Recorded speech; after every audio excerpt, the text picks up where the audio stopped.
Assalamualaikum warahmatullahi wabarakatuh. Bismillahirrahmanirrahim. Alhamdulillahirabbil alamin. Wassalatu wassalamu ala asyrafil mursalin wa ala alihi wa ashabihi ajma'in. Amma ba'du. Jamaah salat subuh rahimakumullah. Di subuh hari yang ke-21 ini, mari kembali kita memanjatkan puja dan syukur kepada Allah Subhanahu wa taala atas limpahan rahmat dan kasih sayangnya kepada kita semua. Dan berbahagialah dan beruntunglah bagi orang yang bisa menyempatkan hidupnya untuk mendekatkan diri kepada Allah. Bulan puasa ini Tuhan menguji kita, sabar atau tidak. Apa ujiannya? Yang paling berat ujiannya adalah mata mengantuk kalau salat subuh. Kalau masih lapar di siang hari itu masih kuat, tapi kalau sudah ngantuk matanya, karena tidak biasa bangun subuh. Bulan puasa, perintah puasa itu suruh bangun subuh. Apalagi kalau ibu yang juga sudah bangun, nyalakan kompor di dapur. Beruntunglah sekali lagi dan berbahagialah orang yang sempat menggunakan umurnya ini untuk mendekatkan diri kepada Allah Subhanahu wa taala. Pada kuliah subuh hari ini, saya sedikit ingin menyinggung mengenai Al-Quran. Karena Al-Quran itu diturunkan oleh Allah di bulan puasa. Datang bulan puasa, diingat-ingat lagi, Quran itu adalah kitab suci yang diturunkan oleh Allah, bukan bikinannya Muhammad, tapi bikinan Allah. Diturunkan kepada Muhammad dengan bahasa Arab. Isinya apa? Supaya manusia ini jangan ngawur, supaya manusia ini jangan sesat, supaya manusia ini menjadi orang baik. Turunkan Al-Quran. Al-Quran itu isinya petunjuk, pedoman, tuntunan-tuntunan ke jalan yang benar, tuntunan-tuntunan ke jalan yang menyelamatkan umat manusia. Kalau ingin mau selamat, ikuti Al-Quran. Nah, oleh karena itu, yang pertama yang harus kita ketahui, kita wajib mengimani Al-Quran itu. Kita percaya bahwa Al-Quran itu adalah yang diturunkan oleh Allah, dan kita yakini bahwa Al-Quran itu tidak akan hancur sampai hari kiamat. Nah, itu milik Allah. Secara tegas Quran itu dijelaskan, inna nahnu nazzalna al-Quran wa inna lahu lahafidhun. Kata Allah, aku yang menurunkan Al-Quran, aku juga yang menjaganya, aku yang melihara. Makanya sekarang ini banyak beberapa tahun yang lalu dan malah tahun ini ada yang ingin menghancurkan Al-Quran, ada yang ingin merubah Al-Quran. Malah ada seorang kiai, seorang ustadz yang saya baca di YouTube itu ya, sudah jadi ustadz, belum kiai masih ustadz tingkatannya. Suruh rubah itu Al-Quran, ganti gitu. Malah tidak ada apa.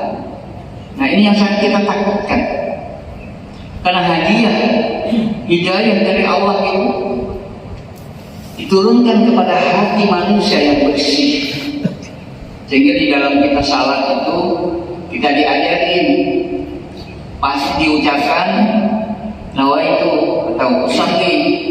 Di ujung dari usalli itu kita lillahi ta'ala, untuk Allah, bukan untuk siapa-siapa. Insya Allah manusia itu sama, yang penting keikhlasannya dalam beribadah itu.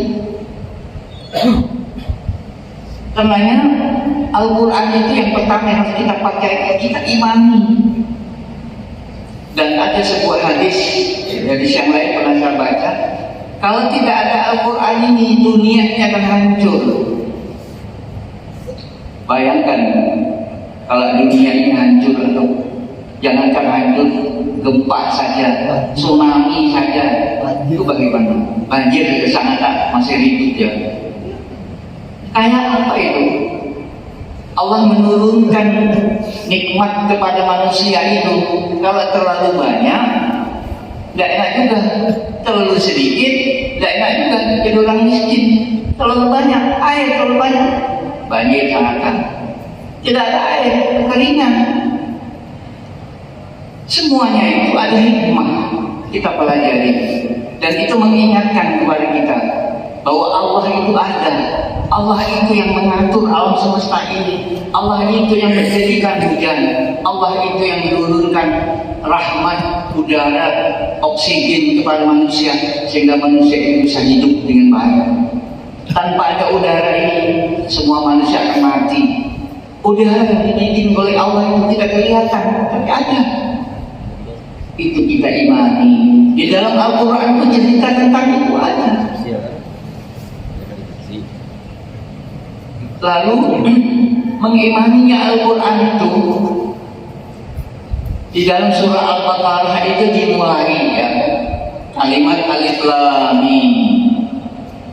Di dalam Al-Quran itu banyak kata-kata yang menulis huruf-huruf Al-Quran. Coba saja Bapak Ibu lihat di Quran itu di terjemahannya itu, terjemah dengan tafsir itu beda ya. Kalau terjemah itu mengartikan kata demi kata huruf Al-Quran. Kalau tafsir itu artinya menafsirkan, menjelaskan. Pamer tentang hari kiamat itu dijelaskan, kiamat itu kayak apa, mulai dari sangkakala sampai nanti bumi terbelah dua, ya nanti dibangkit. Nah itu tafsir, penjelasan. Lalu di dalam Al-Quran itu yang dimulai adalah Al-Fatihah, karena itu duluan. Al-Fatihah itu artinya pembuka, makanya diletakkan di pertama. Dan Fatihah itu yang dibaca setiap hari di tengah. Lalu setelah itu surah Al-Baqarah, alif lam mim, surah Al-Fatihah. Kalau diartikan Al-Fatihah itu artinya pembukaan.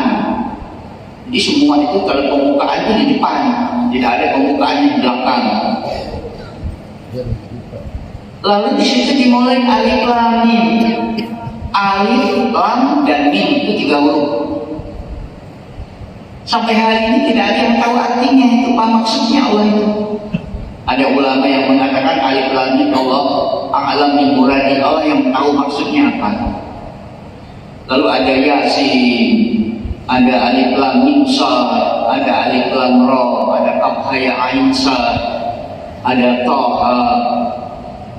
Ada yang dimulai dengan tidak ada bismillahnya di depan, Bismillahirrahmanirrahim dari surah Taubah. Lalu setelah alif lam mim itu apa? Dzalikal kitab. Itu Al-Quran. La raiba fihi. Al-Quran tidak ada keraguan di dalamnya, tidak ada yang diragukan isinya itu. Hudan lil muttaqin. Al-Quran akan memberikan petunjuk kepada orang-orang yang bertakwa. Makanya salah satu hikmah dari ibadah puasa itu, orang yang berpuasa itu akan mendapatkan buah atau hasilnya itu adalah ketakwaan. Jadi kalimat takwa itu sering diulang-ulang. Karena itu adalah intisarinya, hasil dari muslim muttaqin kemudian menjadi orang takwa. Orang takwa itu orang baik. Itu sajalah kesimpulannya. Orang takwa itu adalah orang baik.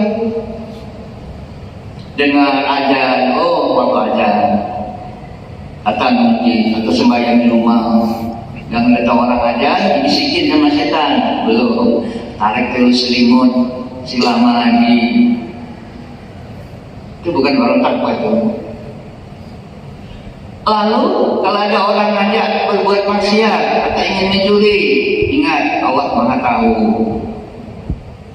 Ada datang perempuan menggoda, itu hukumnya haram, berzina. Allah Maha Tahu. Di tengah jalan ketemu dengan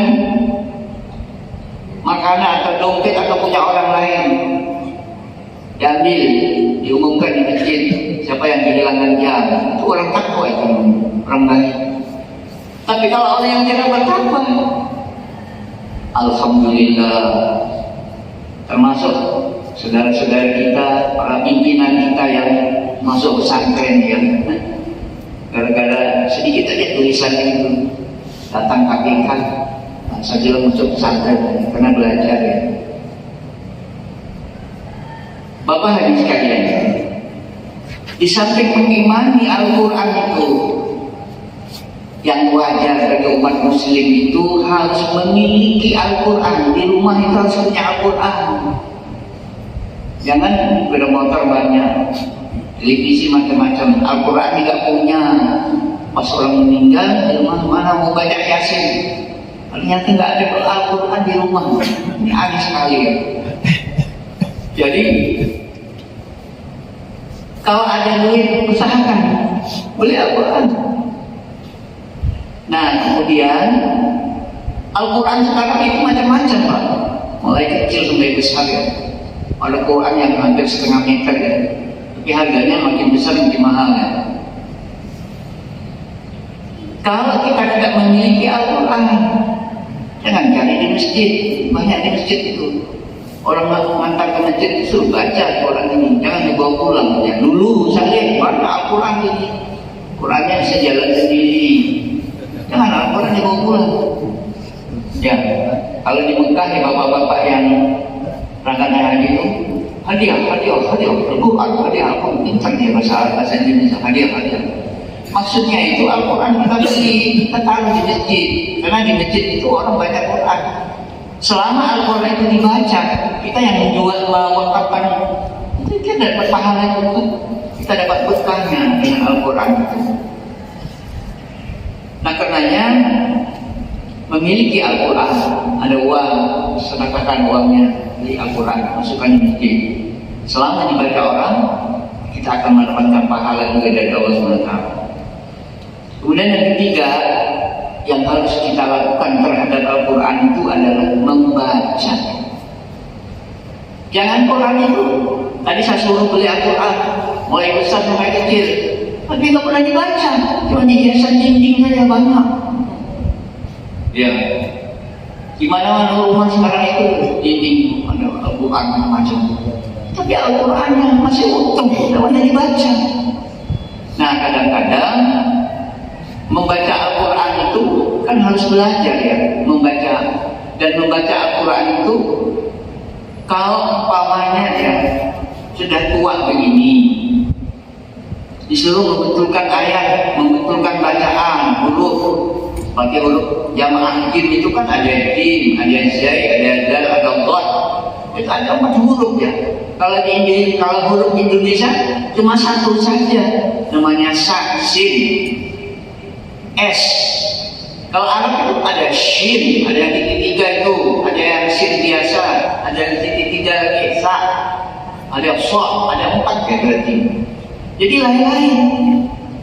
Terus bagaimana cara membaca atau membetulkan makhraj? Kalau istilah bahasa tadi itu membetulkan makhraj. Yang sudah tua-tua ini jangan bikin alasan, gigi itu sudah nggak ada lagi, susah baca Quran. Saya ini juga termasuk orang yang tidak punya gigi sebetulnya. Cuma namanya, ya, dunia modern sekarang tidak punya gigi, bisa beli di toko di mana-mana banyak orang jual gigi. Memang kalau tidak punya gigi itu baca Quran itu susah, Pak. Anginnya keluar. Jadi mau bikinnya menyebutkan huruf jim dan zai itu susah. Yang penting kita itu ada kemauan. Dan ada kemauan, ada keinginan membaca Al-Quran. Jangan punya prinsip saya nggak benar baca Quran, daripada nggak baca Quran, biar salah nggak apa-apa, baca saja. Ya, kemudian memang Al-Quran itu sangat tinggi, ya, karena Al-Quran itu sangat tinggi bahasanya, tata cara membacanya ada contohnya saja ya, salah satu contoh. Kemarin saya sembahyang di salah satu masjid di Sangatta ya. Jadi muadzinnya itu kayak di masjid sini kan ada situ bacanya, wajib ya Rabbi syarafau wa karaman wa mahabatan wa ta'ziman. Tulisan ini wajib Rabbi syarafan. Syarafan itu kemuliaan. Ada garis dua di tanwin pan. Padahal di belakangnya ada waw. Wajib ya Rabbi syarafau, kan gitu jadi diulang-ulang. Dia baca ini wajib ya Rabbi syarafan wa mahabatan wa takliman. Itu muadzin.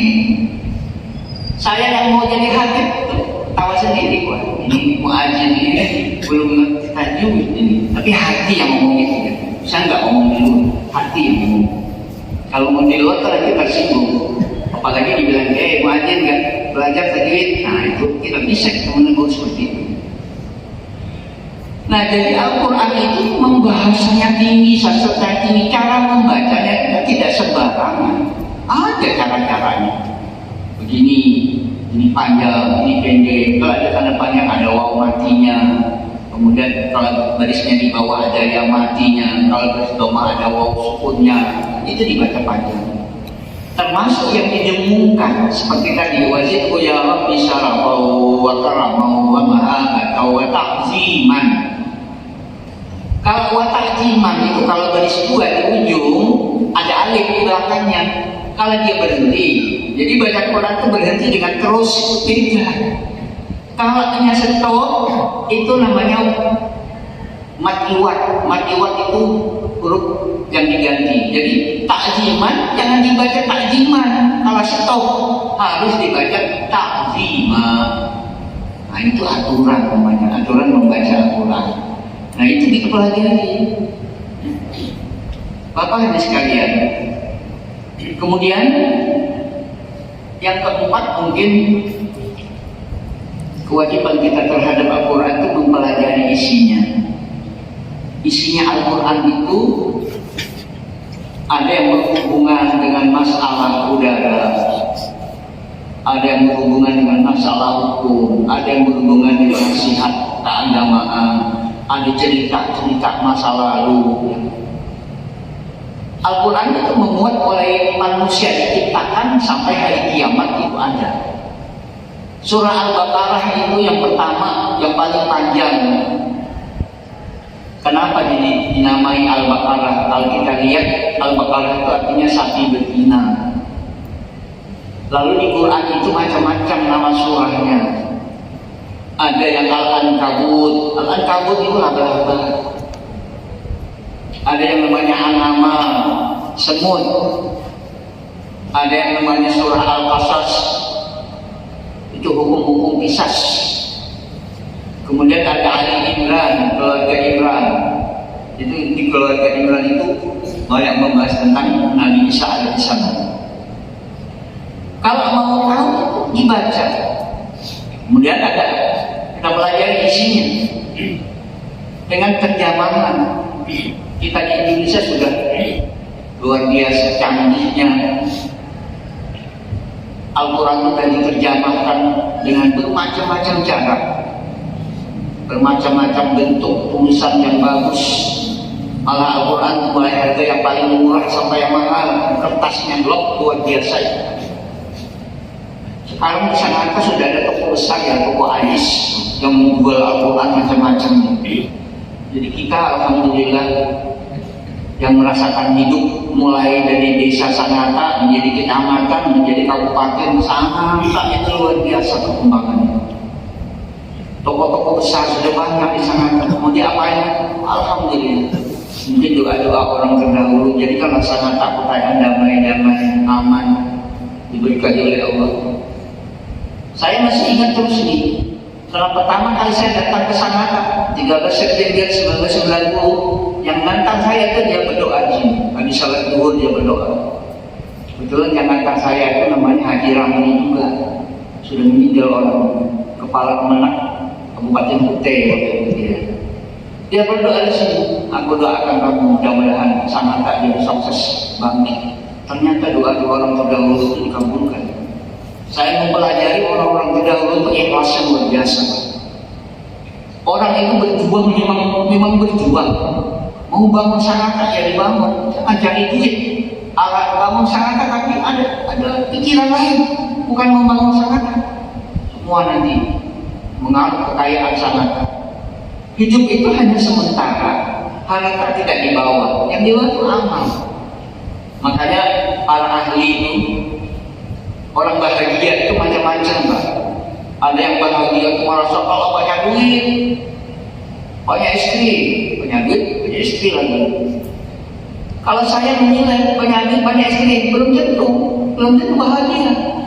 Nanti kalau kita meninggal, istrinya demonstrasi bagi harta, istilah tua, satu minta sudah ribut, datang ke kantor polisi.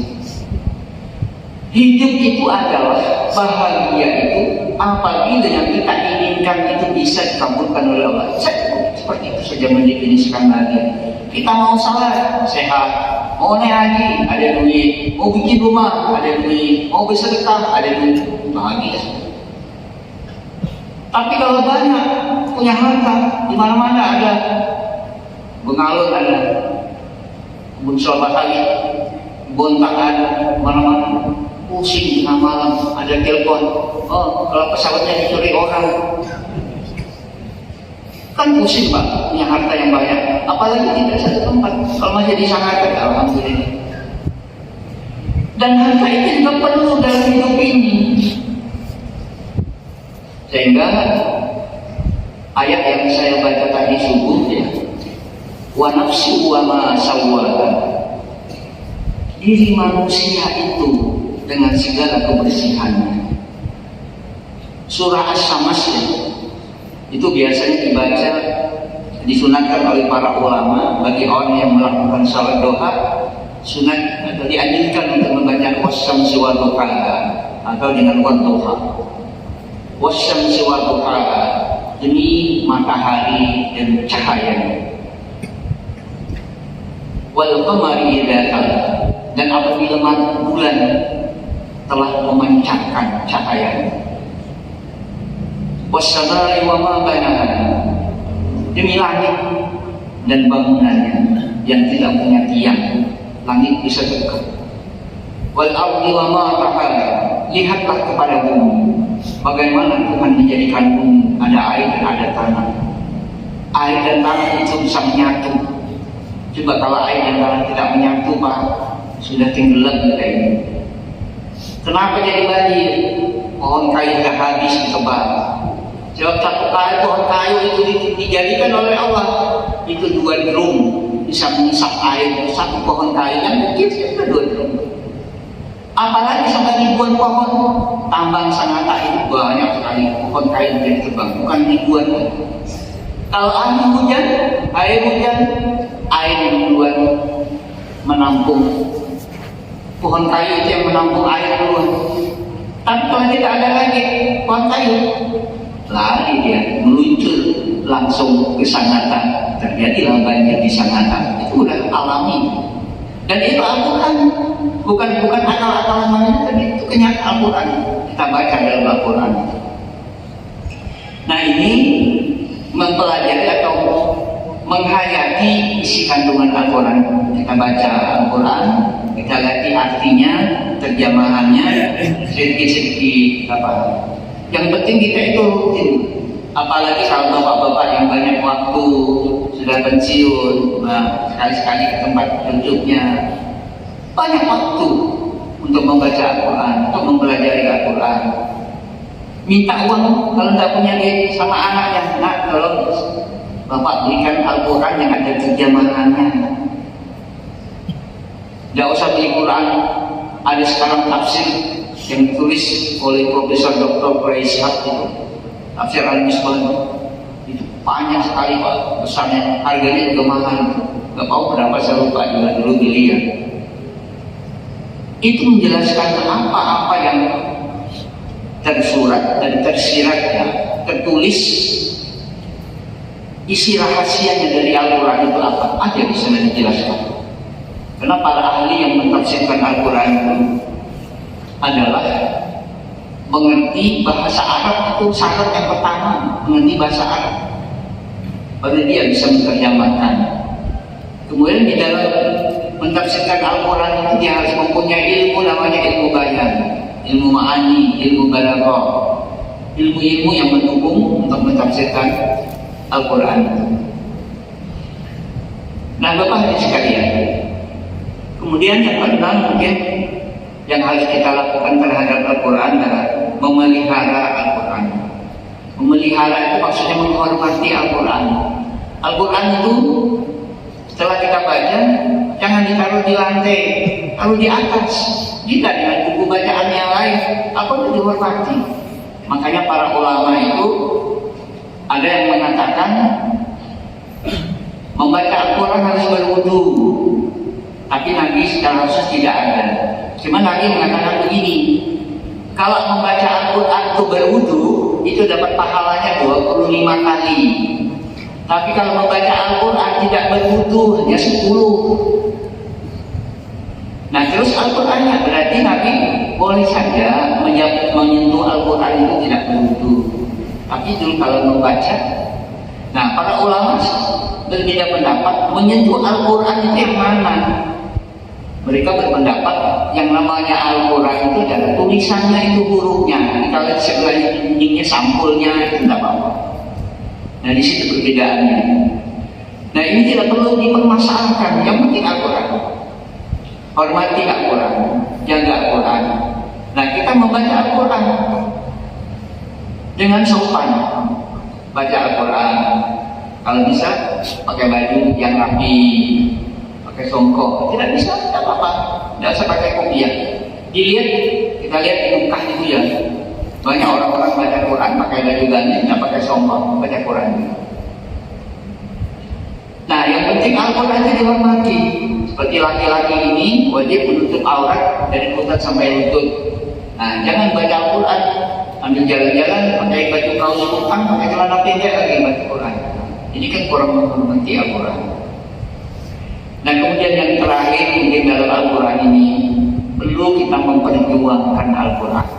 Memperjuangkan Al-Quran itu minimal paling tidak kita mengajak saudara-saudara kita untuk belajar membaca Al-Quran. Apalagi kalau kita di tempat kita ada TK Al-Quran, itulah tempat-tempat orang mempelajari Al-Quran. Nah, karenanya kita berharap kepada Allah Subhanahu Wa Taala, kita hidup di atas dunia ini. Kalau kita ingin bahagia, ingin hidup sukses, dekat-dekatlah dengan Al-Quran. Karena Al-Quran adalah kitab yang diturunkan oleh Allah untuk membawa keselamatan hidup manusia. Tanpa Al-Quran kita akan sesat dan akan kita masuk ke dalam lembah yang hina-hina. Semoga Allah memberikan taufik hidayah kepada kita, memberikan kekuatan kepada kita, sehingga kita menjadi orang-orang yang mencintai Al-Quran. Mari kita tutup kuliah subuh pada hari ini dengan doa Al-Fatihah.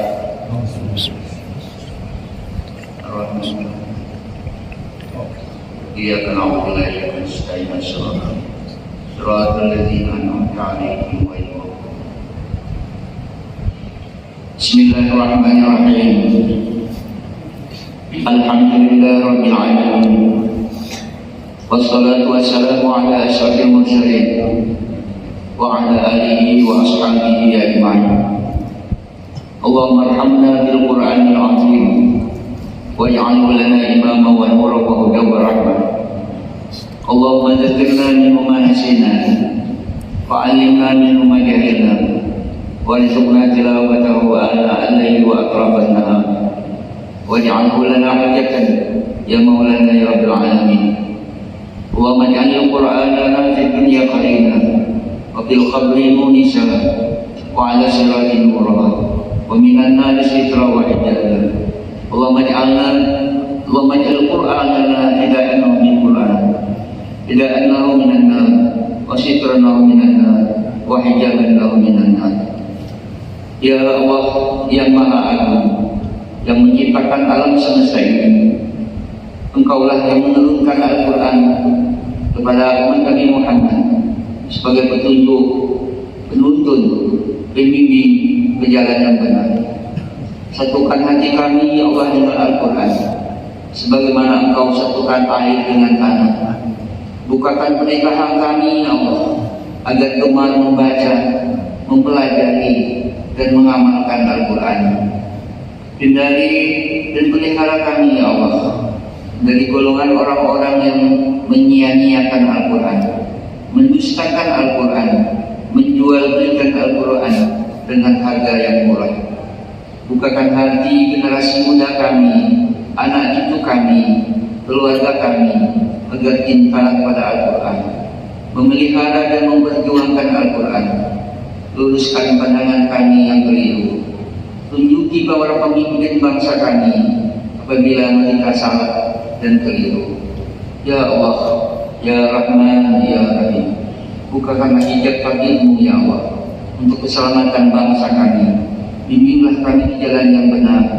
Ampuni dosa-dosa kami, dosa orang tua kami, saudara-saudara kami seiman seagama, dan tutuplah hidup kami dengan husnul khatimah. Dan akhiri perkataan kami ya Allah dengan membaca kalimat La ilaha illallah. Terimalah doa dan cinta kami. Rabbana atina fid dunya hasanah wa fil akhirati hasanah wa qina adzabannar. Wa sallallahu ala sayyidina Muhammadin. Subhana rabbika rabbil izzati amma yasifun wa salamun alal mursalin walhamdulillahi rabbil alamin. Kurang lebih mohon maaf. Assalamualaikum warahmatullahi wabarakatuh.